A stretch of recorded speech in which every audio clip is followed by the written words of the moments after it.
Assalamualaikum semuanya, kembali lagi dengan saya Ruwaida Nur Rafidah, NIM 324 dari kelas 4 PGSD A3.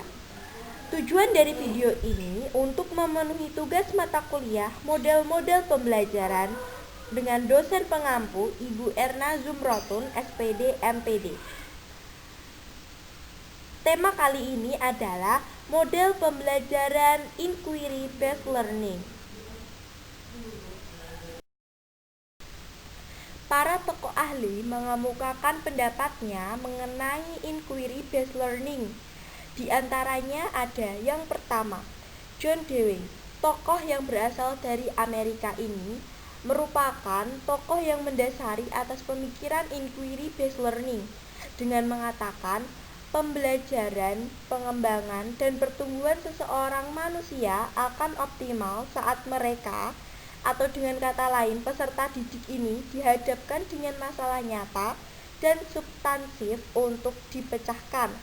Yang kedua ada Sumantri, mengemukakan metode inquiry adalah cara penyajian pelajaran yang memberi kesempatan kepada peserta didik untuk menemukan informasi dengan atau tanpa bantuan guru. Yang ketiga ada Charin and Son. Metode inquiry adalah rangkaian kegiatan belajar yang melibatkan secara maksimal seluruh kemampuan peserta didik untuk mencari dan menyelidiki masalah secara sistematis, kritis, logis, dan analisis, sehingga mereka dapat merumuskan sendiri pertemuan mereka dengan rasa percaya diri. Dari beberapa pemaparan para ahli sebelumnya, dapat diambil kesimpulan bahwa inquiry mempunyai dasar untuk mengadakan penyelidikan, menanyakan keterangan, melakukan pemeriksaan atau penyelidikan. Saya sendiri mengambil kesimpulan bahwa inquiry based learning adalah suatu proses pembelajaran yang mengutamakan keaktifan peserta didik untuk melakukan penyelidikan dalam penyelesaian masalah. Berikut langkah-langkah model inquiry based learning. Yang pertama, menurut Sussman, mengemukakan langkah-langkahnya yaitu yang pertama mengajak siswa membayangkan seakan-akan kondisi yang sebelumnya. Kedua, mengidentifikasi komponen-komponen yang berada di sekeliling kondisi tersebut. Yang ketiga, merumuskan permasalahan dan membuat hipotesis pada kondisi tersebut. Yang keempat, memperoleh data dari kondisi tersebut dengan membuat pertanyaan dan jawaban ya atau tidak. Yang kelima, atau yang terakhir, membuat kesimpulan dari data-data yang telah diperoleh. Tokoh yang kedua yaitu Kinswater, yang mengemukakan beberapa langkah inquiry based learning. Yang pertama, identifikasi dan klarifikasi, yaitu persoalan harus jelas sehingga dapat dipikirkan, didalami, dan dipecahkan oleh peserta didik. Yang kedua, membuat hipotesis. Peserta didik diminta untuk mengajukan jawaban sementara. Apakah jawaban tersebut sudah jelas atau belum? Yang ketiga, mengumpulkan data. Peserta didik mencari dan mengumpulkan data sebanyak-banyaknya untuk membuktikan apakah hipotesis mereka benar atau salah. Yang keempat, menganalisis data, yaitu data yang sudah dikumpulkan harus dianalisis untuk dapat membuktikan hipotesis tersebut. Yang terakhir atau yang kelima, mengambil kesimpulan. Dari data yang dikelompokkan dan dianalisis, kemudian diambil kesimpulan dengan generalisasi. Kemudian dicocokkan dengan hipotesis asal. Apakah hipotesis kita dapat diterima atau tidak? Dari beberapa tokoh yang telah mengemukakan beberapa langkah-langkah inquiry based learning, dapat ditarik secara garis besar prosedurnya, yaitu yang pertama ada stimulation, adalah guru mulai dengan mengajukan persoalan atau menyuruh peserta didik membaca atau mendengarkan uraian yang memuat permasalahan. Yang kedua, Problem statement adalah peserta didik mengidentifikasi sebagai permasalahan dengan melakukan perumusan pertanyaan dan hipotesis. Yang ketiga, data collection adalah untuk menjawab pertanyaan atau membuktikan benar tidaknya hipotesis. Yang keempat, data processing adalah semua data informasi diolah.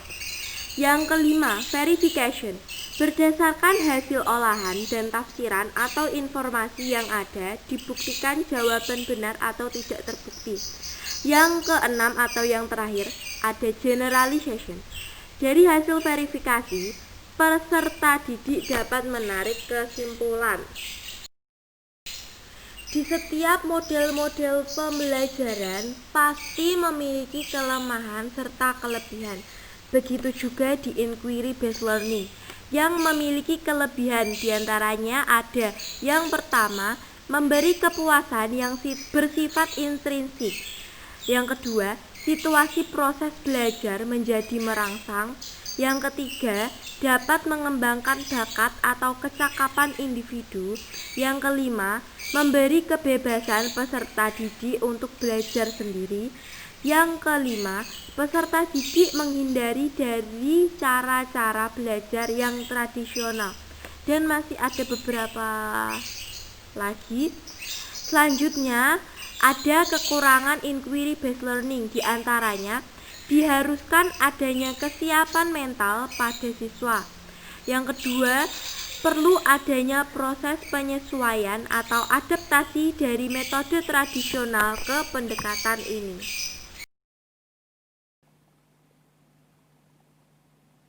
Assalamualaikum warahmatullahi wabarakatuh. Apa kabar Bapak dan Ibu yang berbahagia? Perkenalkan saya Sri Palupi Handayani dari SD Negeri Karawaci 5 Tangerang. Pada kesempatan kali ini, saya ingin memberikan contoh penerapan pembelajaran kurikulum 2013 dengan model inquiry learning dengan pendekatan saintifik. Seperti yang biasa kita lakukan di kelas, pembelajaran bisa kita mulai dengan pendahuluan. Dalam pendahuluan, kita bisa menyapa anak kita, bisa memberi salam, berdoa, melakukan literasi sebagai kecakapan abad 2021. Pada kesempatan kali ini, dalam kegiatan inti, kita bisa merumuskan masalah atau orientasi masalah. Kita bisa berikan ke anak didik kita sebuah gambar, atau kita bawa ke lingkungan, atau menayangkan video, teks, bacaan, dan sebagainya. Minta mereka untuk mengamati secara berkelompok. Mereka bisa bereksplorasi, mereka bisa mencari sebanyak-banyaknya masalah apa yang ada di dalam objek yang kita berikan. Kemudian, tahapan yang kedua, pengumpulan data dan verifikasi. Dengan menyusun hipotesis, siswa mencoba mencari jawaban sendiri atas permasalahan-permasalahan yang mereka hadapi di tahapan yang pertama. Mereka bisa mencari referensi, baik dari buku, sumber lain, ataupun internet. Sehingga kita bisa masuk ke tahap yang ketiga, yaitu pengumpulan data melalui eksperimen. Dalam pengumpulan data melalui eksperimen ini, siswa setidaknya bisa menjawab persoalan-persoalan di tahapan yang pertama dengan langsung melakukan sesuatu dengan percobaan. Kemudian, hasilnya bisa kita tuangkan dalam bentuk laporan. Dan kita bisa lanjut ke tahapan yang keempat, yaitu analisis atau pengorganisasian formulasi eksplantasi. Laporan tersebut bisa kita analisis kebenarannya. Kemudian setelah itu kita masuk ke tahap yang kelima dengan melakukan kesimpulan. Baik Bapak dan Ibu guru yang berbahagia, tahap kegiatan yang ketiga yang biasa kita lakukan di kelas adalah dengan melakukan penutupan. Dalam penutupan kita bisa simpulkan kegiatan selama 1 hari itu, kemudian kita melakukan refleksi dan umpan balik.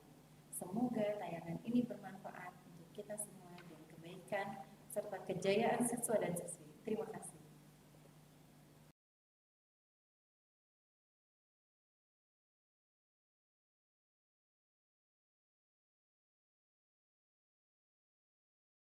Terima kasih kepada teman-teman semua yang telah menonton. Saya yakin video ini pasti bermanfaat untuk kita semua.